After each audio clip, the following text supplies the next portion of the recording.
The trial was ostensibly about evolution and whether the theory of evolution that Darwin proposed in the middle of the 19th century should be taught in the public schools. From Interfaith Alliance, this is The State of Belief. I'm Interfaith Alliance President, Reverend Paul Brandeis Rauschenbusch at Breezy Studios in Orleans, Massachusetts. Books are being banned in libraries and in schools themselves by school boards that take upon themselves the idea of what children should read, and they legislate that. With so much emphasis on the religious right, bringing prayer back into public school classroom, and not that long ago, efforts to teach creationism alongside evolution, it's sobering to remember that less than a century ago, it was evolution that was illegal to teach, and religious fundamentalists in positions of power wanted to make sure it stayed that way. Award-winning author Brenda Wineapple dives into the celebrated Scopes monkey trial in her new book, Keeping the Faith, God, Democracy, and the Trial That Riveted a Nation. And I'm really looking forward to having her join me this week on The State of Belief. In the past couple of years, I've had the privilege of conducting so many memorable interviews with some of the great thinkers, strategists, and leaders of our time on The State of Belief. They have given you and me so much encouragement for living these difficult times. It's a great way to feel less alone. So I want to make sure that you're subscribed to the State of Belief podcast at Apple Podcasts or your favorite podcast platform. Or just visit stateofbelief.com/subscribe.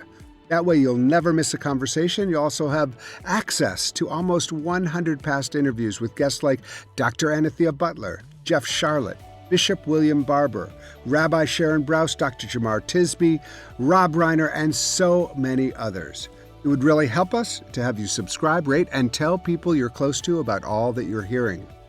The State of Belief is made possible in great part by the generous support of our listeners. If you've made a donation, thank you. You're helping get these conversations heard by more people who need them. If you haven't pitched in yet, information on how to do that is available at stateofbelief.com. And you can find out more about the work of Interfaith Alliance and join us at interfaithalliance.org. And now to my guest.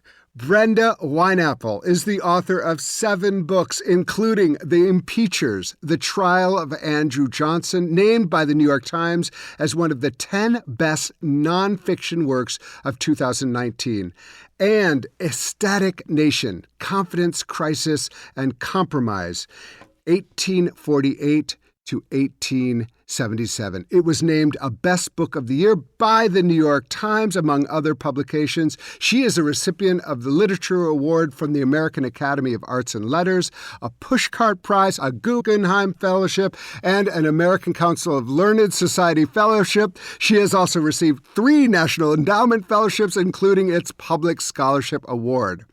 Brenda has authored groundbreaking biographies and historical books, most recently, Keeping the Faith, God, Democracy, and the Trial That Riveted a Nation, which goes deep into the Scopes monkey trial, so-called, of 1925. New York Times reviewer Matthew Stewart said, Keeping the Faith is history at its most delicious, presented free from the musty smell of the archives where it was clearly assembled with great care. Brenda, welcome to the State of Belief. I'm delighted to be here. Thanks, Paul. Oh my God, delicious. When I read that review of, that word in book reviews, rarely.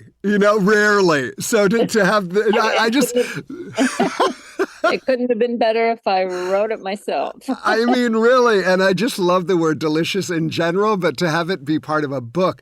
And, I've spent time with this book. It is delicious. And it's not only delicious because of, just the writing and the research that you see it, but also for me, just the revelation that I've had about something that I thought I knew about. And and I realize which is the Scopes trial, and I think the sum total of my knowledge of that was from Inherit the Wind, I mean, and my guess is that I'm not alone. Is that they're really like that play, or and then movie, I guess, really influenced how many of us, the narrative, and also the range of the characters, but also the it constricted the characters. So why don't you just take the next few minutes to talk a little bit about, just broadly, what was that trial, and how, so that we enter into the conversation kind of already learning something about something we thought we knew about, but still Right. have so much more to learn. No, right. That's very interesting, Paul. Just as a side note, by the way, about Inherit the Wind, I never saw it. And in fact, I know, and I didn't watch it until I had finished the book, because I'm very careful about not letting movies or other books of a certain kind, say fiction, get into my head. And I So really did smart. see that book. And it was the editor, it's not my editor, but the legendary editor, Bob Gottlieb, told me, you have to put something about the book in the end. So it's in the epilogue. I do mention it in passing. But it's interesting, too, that your knowledge comes from Inherit the Wind. And I think you are, as you say, not alone in that. But I've also found that there's a demographic that does not know that movie. Actually, when you think of it, it came out, I think, in 1960, and maybe it was around for the 60s and 70s, but more or less it's disappeared. Right. But it's Right. part of the conversation. It's part of the culture. It's part of what people know if they know anything about the Scopes trial. So in some sense, I came to this book as a virgin, and in a way, I knew about the Scopes trial from history, basically, from probably high school. It was taught, and I remembered it vaguely. And I got very, very interested in it for several reasons. One was because I was interested in trials, which I find are very dramatic. And I had written a book about the trial of Andrew Johnson, who was the first American president ever to be impeached, which was amazing to me, really, when you think about it. It was right after the Civil War. And in the past, I'd written about the 20th century, early 20th century. And I thought there's a trial here too that riveted people, and yet it's more or less disappeared, although the issues remain with us and very, very important.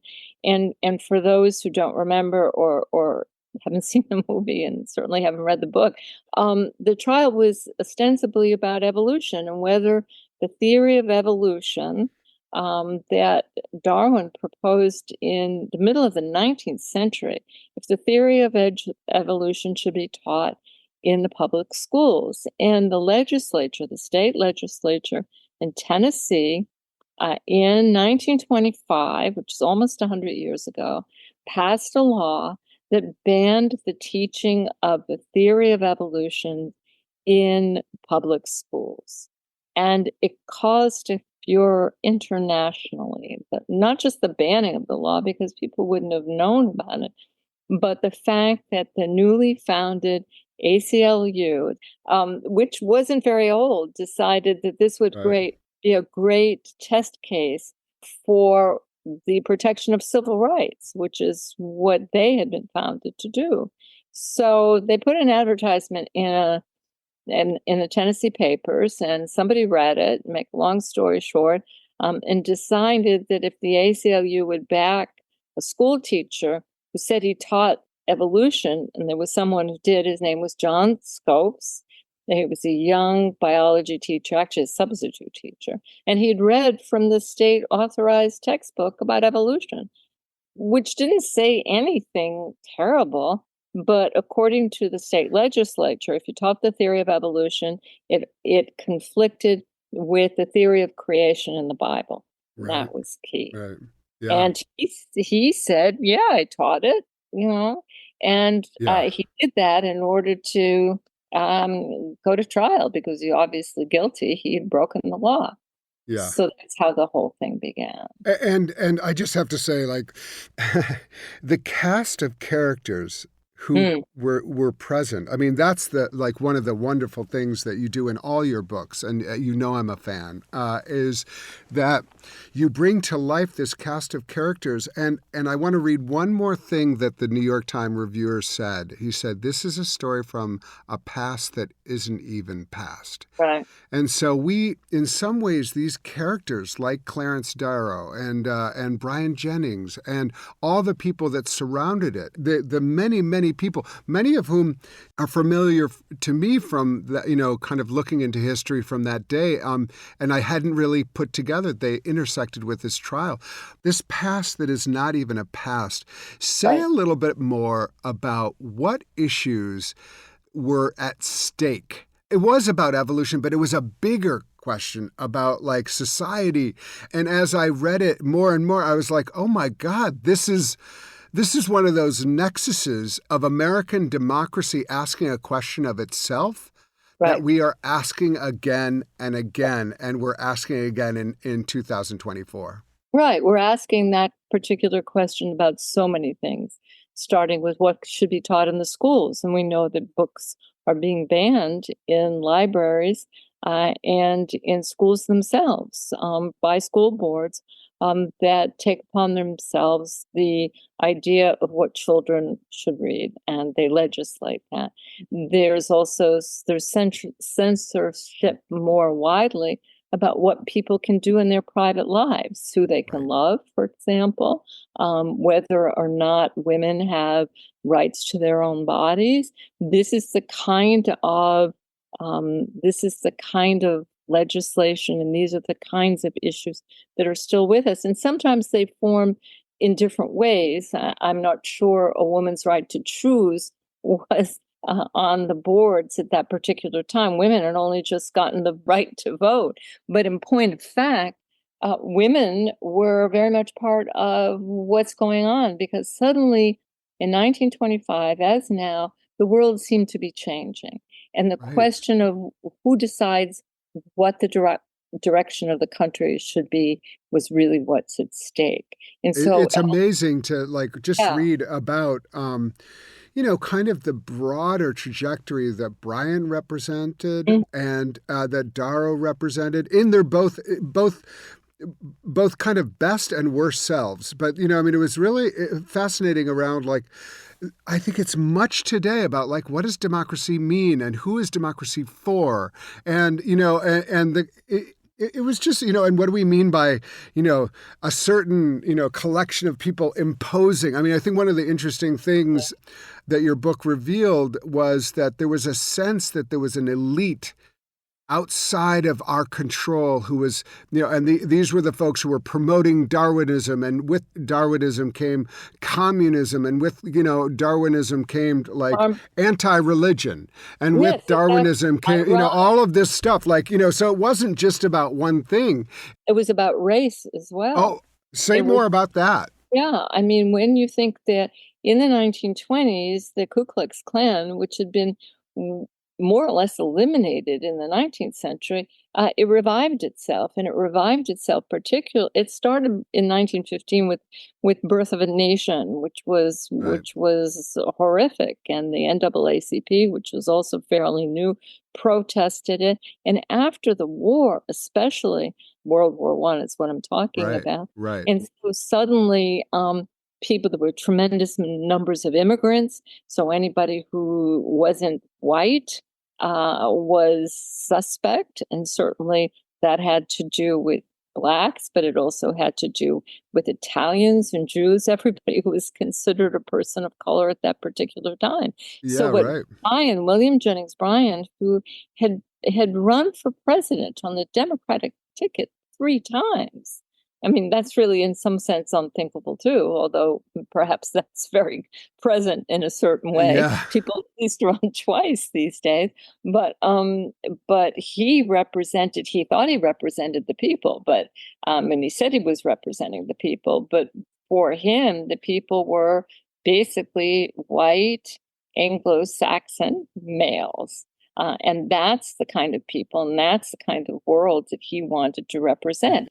But he was also, to be fair to him, he was a religious man. He was a man of firm belief. He he was upset when Wilson was tending toward war, and he had been Secretary of State, and he resigned. So he was a complicated character. All of these Yeah. characters, Yeah. people today, they're complicated, really. Well, like most people today, maybe not everybody, but in any case, what you have is someone here who really wanted to turn the clock back in Yeah. many ways, Yeah. and he was deciding who the people were. Right. I mean, I That's just how think that William stopped. that's Yeah, one of the interesting resonances is that, I mean, William Bryant's did, like, he talked about the little guy. He talked about, like, he the did. farmer. He talked about the worker. He was very concerned with that. And yet what he meant by that was really circumscribed. And you talk about the Ku Klux Klan. That was another revelation. The Klan participation, whether immediate or just one circle outside, I hadn't put that together. They marched 50,000 strong in in Washington in D.C. Washington D.C. In Washington D.C. and at that time. I mean, it wanted was the a trial huge part of it. huge. In fact, they wanted the president, who was Calvin Coolidge at the time, to speak. He fortunately did not. He went on vacation conveniently, but it was 50,000 strong walking through the streets of Washington. They just moved their headquarters to Washington. And that was in August. In July, the trial had been in July. And one of the crosses they burned around this time was in honor of William Jennings Bryan, what they said was a wonderful Klansman. Again, to be fair, he was not a member of the Klan, but he would not denounce it because I personally think he wanted to run for president again, had he won, and he did not want to alienate Southern white voters who were the Democratic Party. Right. And the Right. Democratic Party had been the party of slavery, Right. basically. And Right. slavery, too, was one of those issues that was a quote unquote democratic issue. If you want slavery, you should be able to vote for it, you see. Right. And that was in the Right. 19th century. So now, if you want to ban books, you should be able to vote for it. Right. Because who wants these, as you said, and as he said, who wants these elites controlling education? Who Yeah. wants elites controlling legislation or control, and these elites, what are they? They are atheists. They have to, Yeah. and they weren't. I mean, that's the irony, is that many religious people, many serious religious people that I'm sure you and your audience knows, like Henry Fosdick and Charles Potter, were, of course, they were very much part of the church, but this was what was called liberal theology. Bryan wanted no part of it Yeah. because he Absolutely. felt that's a He just. slippery slope. Yeah. Liberal, Well, so just to, like, put a dot on that I is that when my great grandfather was studying in seminary, like 1888, he was studying with a professor who introduced Darwin into the conversation, and he considered himself a Christian evolutionist. Of Which course. was, like, not I mean, it was controversial, and my great grandfather would have not seen this as completely evolution. And he And wasn't alone. Your oh, great no, many, not many, alone many. by Yeah. any means at all. In fact, the you could almost say the fundamentalists or evangelicals, they were called fundamentalists at the time. William Bell Riley was the head of them from the Baptist Church, but they were in a sense a splinter group, and they weren't necessarily representative. They wanted to have more power than they actually did, and you could argue that after their, in a sense, defeat and the Scopes was found guilty because he was, but it really, because it had become a front page news, and because so many people internationally were scratching their heads and saying, what's going on in America? The theory of evolution, kind of like the theory of gravity, basically. Nobody's going to question that. All it means is change over time. And Right. there could be divinity involved in that. Yeah, And well, what, that was the big point of Christian evolutionists, is that it yeah, doesn't actually rule out how it happens. But so we have this law. Was it the Butler? well, the Butler Act that said we cannot teach evolution. And then a substitute teacher, as you say, Scopes. John Scopes, nice Yeah, young man. He was also the football coach. He said, "Wait, you can't teach biology without teaching evolution." And in fact, right. he used the state authorized textbook, and all Yeah. that authorized textbook said is evolution has changed.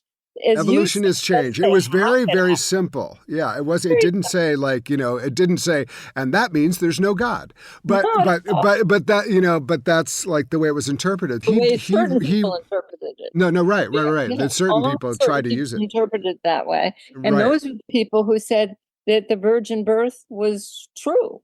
Yeah, That, yeah. They will all of it. They yeah, insisted, they basically kind said of the world literal. had to be the world was started 6,000 years ago, Right, which flew in the face of paleontology and geology right, and right. everything that had been going on. So it was disturbing to people in the church and outside of the church who really thought, well, wait just a minute here. This is education. These kinds of questions were settled 75. They were settled in the middle of the 19th century, and nobody had questioned them before. So my question was, writing this book, so what's really going on? Because these seem to be settled questions. So what do they represent in a larger way? And I think that's where I wanted to get sort of underneath the question, because in one sense, um, people didn't really even understand what evolution was.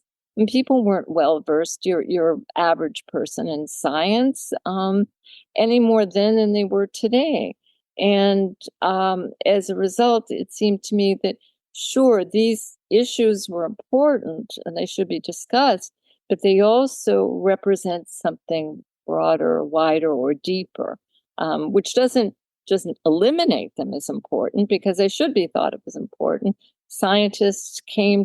Christian scientists came, like your great grandfather, came to testify on behalf of evolution at the trial. So there was something else that was going on. And according to Clarence Darrow, the other main person that you mentioned, the question was the Constitution. Uh-huh. The Constitution forbids an established church, one church, and he would say, well, he would say in the courtroom, what about the Quran? What about other forms of belief? Which Bible are you talking about? You have to take literally. Right, right. There's the King James Bible, there's the Oxford Bible, there are many Bibles. And what about biblical translations? What if the translations are wrong? So he was trying to show himself that there was something else really at stake. And what would you it just like what Yeah. is that thing? What was at stake for people? How did they, because this I think is what continues into this day. Like that's what I feel is so interesting about this book is that it feels like what people understood to be at stake then is Mhm. very similar, maybe a little bit different terminology, very similar to what people feel is at stake today. The ability to have professionals profess to work in their own way, the ability for people to make their own decisions. What Darrow said, one of his great quotes really is what was at stake. Well, if I'm not free, you're not free. And really, what was at stake was intolerance. Oh, I That's have a great uh, quote that I got from your uh, book that I want to read now, just and then for you to continue. But Darrow said, "Tolerance means a willingness to let other people do, think, act, and live as we think is not right. The mhm. antithesis of this is intolerance, and it means that we demand the right to make others live as we think is right, not as they think is right. Otherwise, as he had declared, no one was safe." And I thought that was like kind of got to some Key. crux of what he was arguing for. He And was we're arguing. still arguing for it. I mean, honestly, like, with a lot of these issues that seem so seem at stake right now, it's like there's a way to get through this, which is just to let other people. It's very much like Tim Waltz saying, like, leave Yeah. us alone. Yeah, you know? get out of my bedroom, or, Yeah, yeah, because yeah. the issue was bigotry, basically. The simple way to put it, the issue was bigotry, and the issue was the imposition of my ideas, my sort of white supremacist, literalist ideas on everybody else. And in fact, that was also true, even though there were mixed motives for it. It was true of prohibition in the sense of, maybe your religious practice has wine at dinner, or something like that. Prohibition wanted to get rid of alcohol, the distribution and the drinking of alcohol as a constitutional amendment. Well, we know how that went. Bryan was very much behind that, sometimes for good reasons. But my point is that he also wanted, I think, a constitutional amendment banning the teaching of the theory of evolution in the schools, which is remarkable, really. It would be, like I said before, banning the theory of gravity. I mean, you can't really do that, and that's an imposition. That is bigotry. Darrow had a pin that he wore in the trial, and it said LLL, and somebody else said, "Well, what is LLL? Live and let live." Was what he stood for, and that's what he meant by freedom: the freedom to think, the freedom to worship, Constitution, right? The freedom not to worship if you don't want to worship. That's what he was standing for, which is also, as I said, the freedom to think and the freedom to learn, not to say you can't learn about this, which is, he said, is a form of intolerance that's not unlike the witch trials. Well, I actually think it's a direct lineage. Up next, much more with author Brenda Wineapple. You can hear full episodes of The State of Belief anytime on our website at stateofbelief.com. You'll also find links to topics we discussed today, as well as transcripts and more. And make sure you subscribe at stateofbelief.com/subscribe. You're listening to The State of Belief, where religion and democracy meet.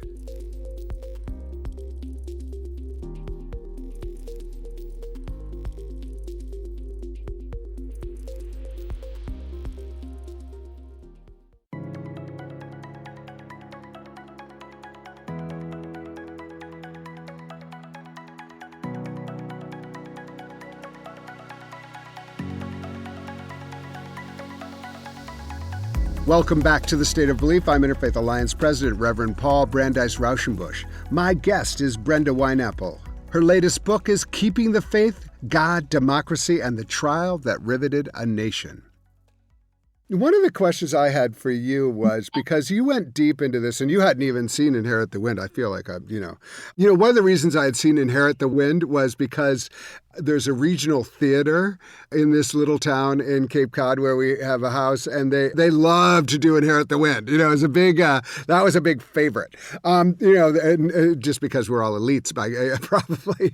But the question is, like, what are the characters that we don't know? Like, we know Darrow and we know Bryan's. Like, what were a couple characters who were really, like, when you were reading about them, you were like, aha, that's someone who history has really, like, kind of blipped over, but it's really interesting.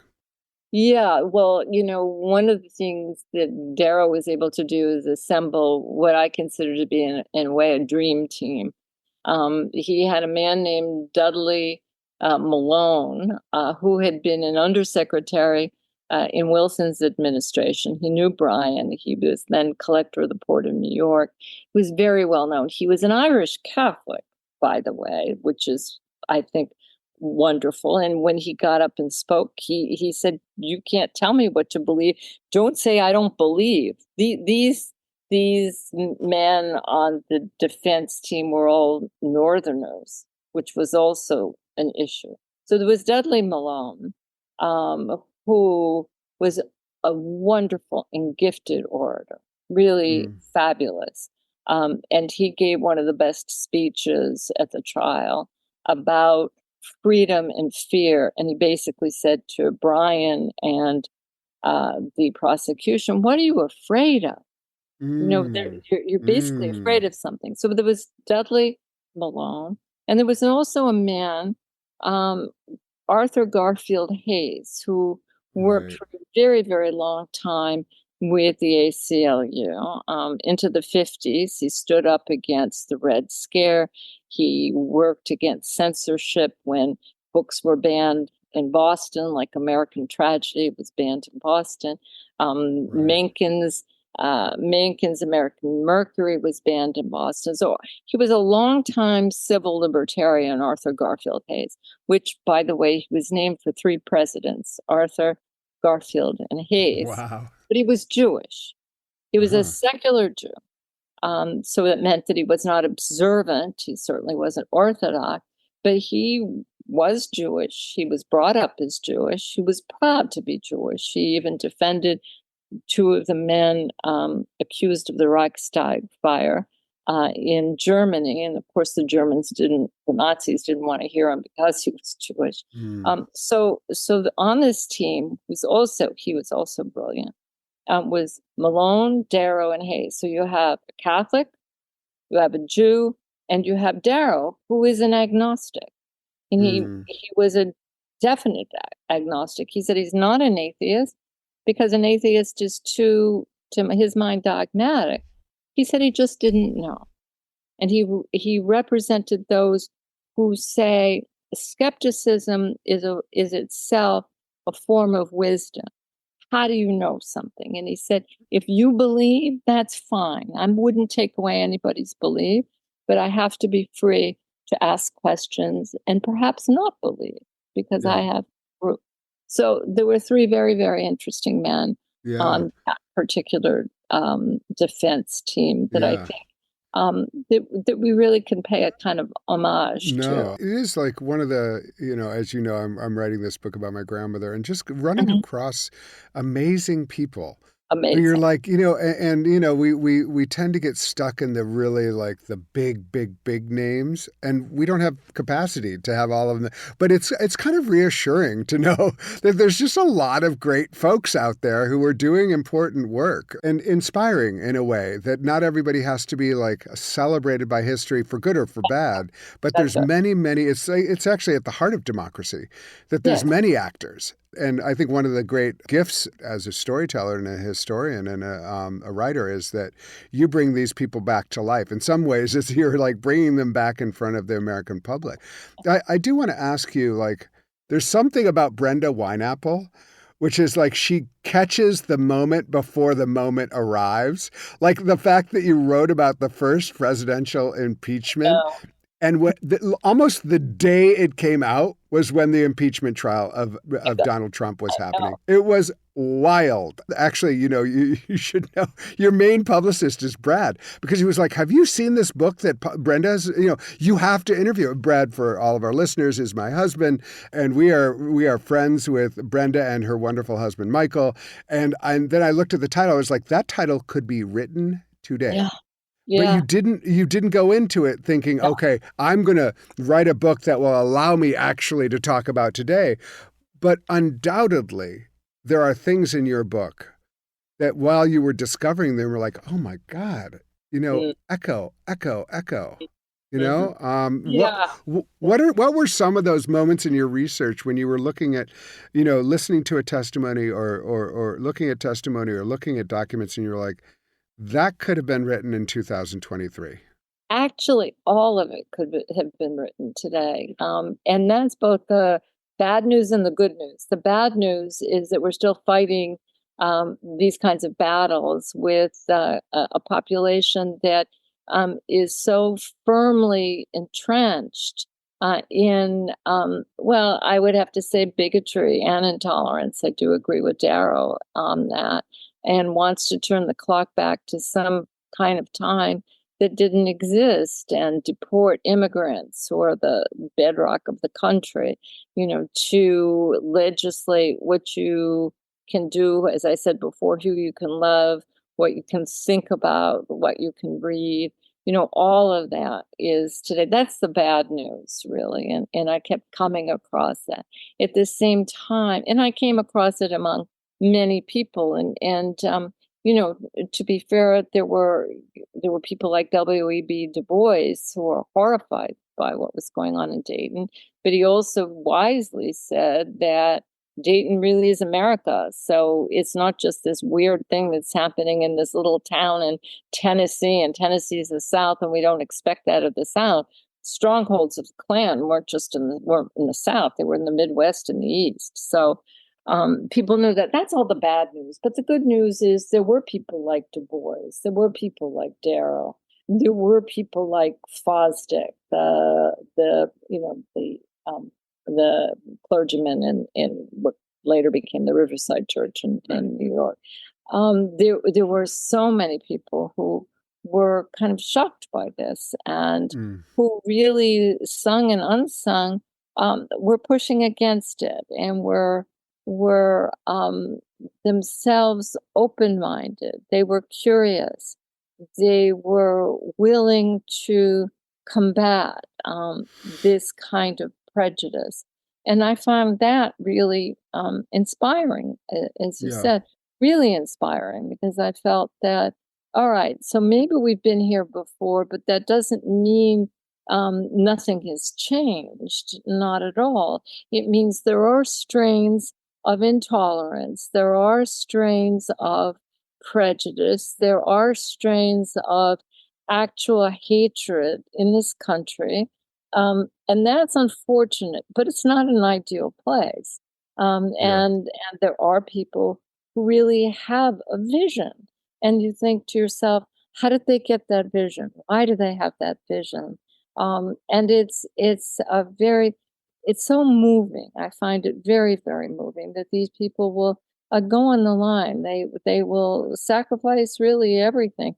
That Darrow took on this fight because he was a believer. He didn't take a fee, and he only went to Tennessee because he thought that this kind of what he thought of as dangerous nonsense, but dangerous, had to be stopped. And he felt that it was up to him to stop it. And this wasn't the only thing that he wanted to stop. He hated capital punishment, for example. So he would fight for people who he knew were guilty, were awful people like Leopold and Loeb. But he would take on their case to make sure that they weren't executed so we could learn something. Well, there was a great quote from Scopes, who was at the center of the trial, that he said, gave later in life, he said, liberty is always under threat. Always. And it literally takes eternal vigilance to maintain it. And I think that is like, that is a lesson from the past, and it's a lesson for our time, and it's a lesson into the future. What's so interesting, and I give talks around the country around white Christian nationalism, and this moment we're in, and really like just so much of what you're talking about, and is I mentioned the 20s and the rise of the Ku Klux Klan, but also the effort to restrict immigration from areas that had Jewish and it was restricting immigrations based on the race of Europe, but like the southern nations and that were Italians, Catholics, and Jewish from the East, and all of this really kind of really important history. That's the reason, it's never helpful to say, "Oh, this isn't who America is." It's like, well, yeah, it is who we are, but we also are the other thing. That's right. And as much as we can continue to move forward, well, maybe one of the things that would be helpful is for those of us who are kind of in the field today, not that anybody that is going to write about me later, but it's one of the things that we do need is the best lessons we can garner from the past. Yes. Did you what were some really important lessons that you thought maybe, those of us who are in the field today trying to take on the latest manifestation of this would help us be more effective? Well, and one thing that's interesting about the trial is that, as I said, the defense lost. Scopes was found guilty. It was nominal. He got a nominal fine, basically, and Darrow and to a certain extent the ACLU protested and pushed this to the legislature, to the Supreme Court of Tennessee. The state Supreme Court never went to the higher courts. Okay, so they lost. So the lesson I would say is when you lose, you don't necessarily lose and you don't give up. Because even though there was a loss here, there was a larger win, which is we're talking about this trial. We know what happened. It's important to know what happened. There were people, as we were both saying, vigilant, protecting liberty, willing to fight for it.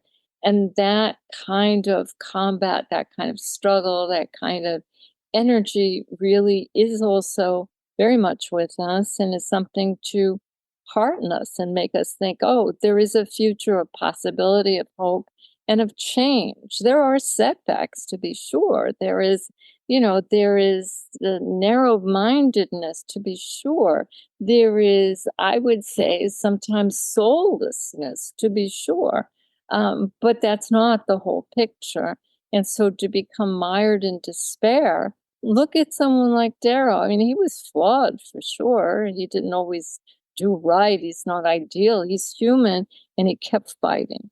He Yeah. kept fighting against people who wanted to deport other people who wanted to jail pacifists, and they were jailed. I mean, jailing a pacifist, you think, what is going on? So that's the sense in which I find all of this inspiring. There's always another vision. When same thing with the failure to convict Andrew Johnson and get him out of office. It failed, but there was no way that guy was going to ever be able to run again. And what was presented in the trial was a vision of an alternate, fairer, not prejudiced, inclusive country. And that's what you have here. Even though this trial was a head scratcher, it's like, what's going on?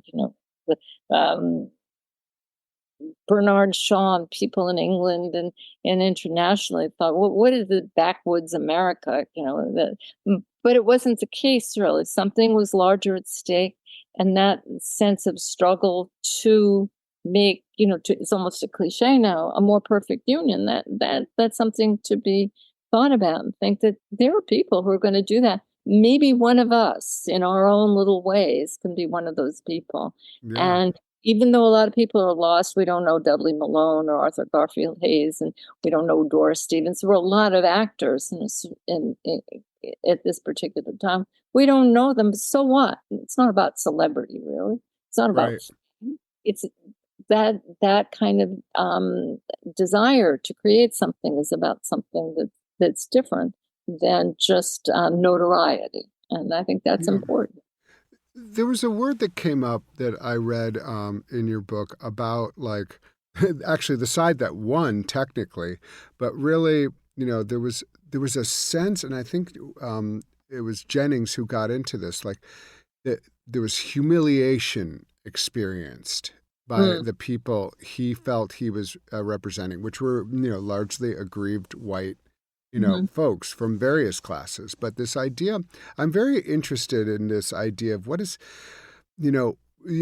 obviously the people who won this battle, but if they very much feel they've lost the war. Or Yeah. that they're in danger of completely losing the war, and we see this again today. Is like the idea of that we are being humiliated by people. We're being told we're wrong. We're being told our vision is wrong, and so we're going to fight back. And they feel that they are the victims of Yeah. this. And I'm curious if you had any insight on that, because we see that today a lot. That No, a lot no. of the And fuel. I do think some people actually feel victimized. I also think it's a strategy, and Yeah. it's a fairly pernicious strategy. So that a way of garnering sympathy or something to that effect.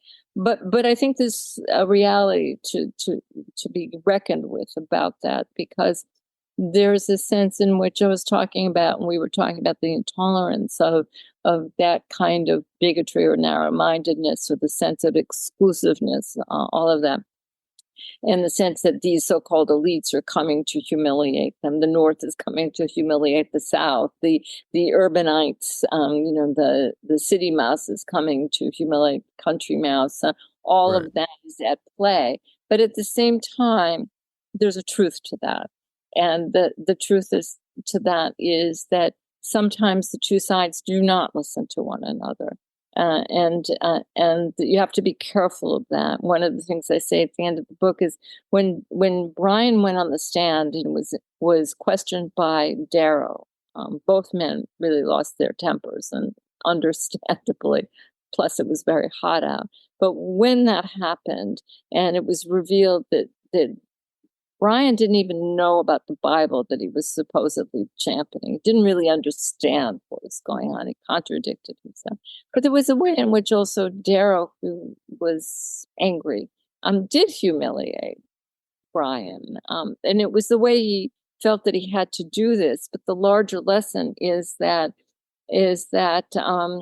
people who aren't using that victimization as a strategy and feel that they aren't themselves being heard, it's important to hear them. One of the things that someone in Dayton, Tennessee, where the trial took place, said is that when you have these jousting antagonists come to town, what it is education. And that's what I think is important about a trial, too, is that it's educational. You got to hear both sides, really. And then you got to hear that Brian's side really didn't have a leg to stand on, that it was filled with prejudice. He was saying he was fighting a duel to the death for Christianity. I mean, that language is kind of crazy, because he's not fighting for Christianity. He's only fighting for a sort of narrow interpretation of the Bible. So when that happens in a trial, and I think what's important about, for my mind, dramatizing a trial, which is dramatic and to begin with, is you hear what's going on, and that is revealed, and I think the revelation is important, and that's a way of listening too, so that you can be a judge. And okay, Darrow was there is a sense in which you can't humiliate, you shouldn't humiliate people. That goes back to, in the present, really, Hillary Clinton saying basket of deplorables. And there's a way in which that was a deplorable. I understand why she said it, but that just speaks to a sense that people feel less than, and that's not right. That really isn't. Yeah. I'm curious how what happens in these moments kind of continues to impact the bloodstream in some ways, and that, we're still now like in a moment where someone is like, vengeance. Donald Trump is promising to avenge these folks who have claimed to have been humiliated, and he's playing off of this idea, and I think in that way it is pernicious, as you're talking about. But there is some way, like how do we? And this is more of a question for me, trying to imagine a way forward is like, how do we bring people along? How do we, emphasize the education that happened in that trial rather than the humiliation and like the lessons learned? And I just think the idea of what we can know and who gets to decide what we know is at the root of the book banning controversy and the schools, and like really who gets to decide what the country is. Like this idea of like, this is a Christian country, we're dueling for the Christian vision of America, which of course is like a very terrible understanding of the First Amendment and our founding. So all of these things are at stake today. This book, it's just a great way to think about what we're going through now, which is not 100 years ago, but Keeping the Faith, God and Democracy, the Trial, that could be a title about today.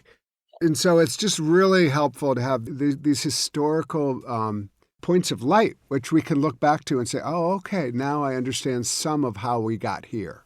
There's a part of a line in a poem by T.S. Eliot called Four Quartets, probably familiar with it.